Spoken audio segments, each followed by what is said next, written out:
Well, Joe Biden went to Georgia today because, as he said, he is tired of being quiet. Look, it's also time to pass the John Lewis Voting Rights Advancement Act.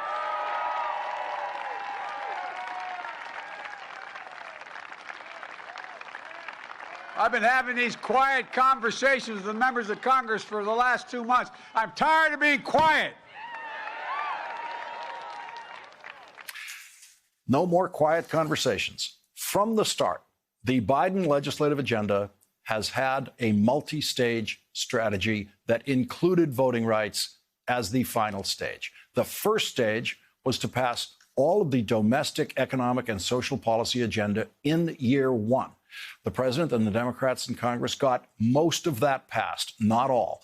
And now, with time running out on voting rights legislation, the president has decided to put the Build Back Better bill aside so that Senate Leader Chuck Schumer can bring up voting rights in the Senate. Senator Schumer and President Biden have now run out of things to say to Democratic Senators Joe Manchin and Kyrsten Sinema in trying to privately persuade them to change the rules of the Senate to allow a vote on voting rights. And so Chuck Schumer took his argument to the audience of The View this morning, where he said, quote, "We're working very hard to try to persuade Joe Manchin and Kyrsten Sinema." Now, saying that publicly, naming those team names publicly, means that Chuck Schumer has given up on private persuasion. And that is what it means when Joe Biden said today, "I'm tired of being quiet." President Biden and Senator Schumer are, in effect, now asking for public pressure on Joe Manchin and Kyrsten Sinema. So I ask every elected official in America, how do you want to be remembered? At consequential moments in history, they present a choice. Do you want to be on the side of Dr. King or George Wallace? Do you want to be on the side of John Lewis or Bull Connor? Do you want to be on the side of Abraham Lincoln or Jefferson Davis? This is the moment to decide, to defend our elections, to defend our democracy. Joe Biden has always known that putting enormous pressure on two Democratic senators could lose him their votes, not just on voting rights, but on everything else Joe Biden wants to do. And that's why he waited until now. Joe Biden wasn't going to take the chance of having Joe Manchin quit the Democratic Party, which is a possibility, until Joe Biden got most of his legislative agenda passed, and there was then precious little time left on the Senate clock for voting rights legislation. And now Joe Biden and Chuck Schumer are going to bring voting rights legislation to a vote in the Senate, knowing that they might lose. They both know that at least having a vote in the Senate is better than having no vote at all. It's only in the 21st century that virtually all suspense has disappeared from the Senate, now that Senate leaders almost never bring anything to the floor without having the votes to win.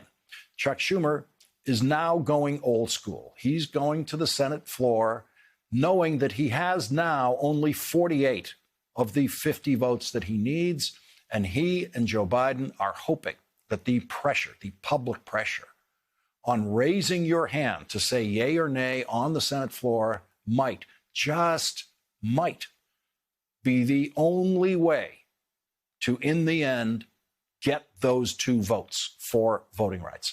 I have seen this play work in the Senate, and I have seen this play not work. But what the vote will do is clearly identify the problem. If the bill doesn't pass, you will know exactly who blocked voting rights legislation. We already know that all 50 Republicans will block it. And now Joe Biden and Chuck Schumer plan to give United States senators nowhere to hide on voting rights. Every senator, Democrat, Republican, and Independent, will have to declare where they stand, not just for the moment, but for the ages. Will you stand against voter suppression?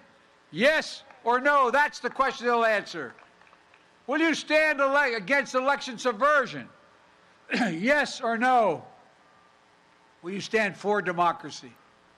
Yes or no? And here's one thing every senator, every American should remember. History has never been kind to those who've sided with voter suppression over voters' rights. And it'll even be less kind for those who side with election subversion. And finally today, President Biden, the 36-year veteran of the United States Senate, said this. I believe that the threat to our democracy is so grave that we must find a way to pass these voting rights bills. Debate them, vote, let the majority prevail. And if that bare minimum is blocked, we have no option but to change the Senate rules, including getting rid of the filibuster for this.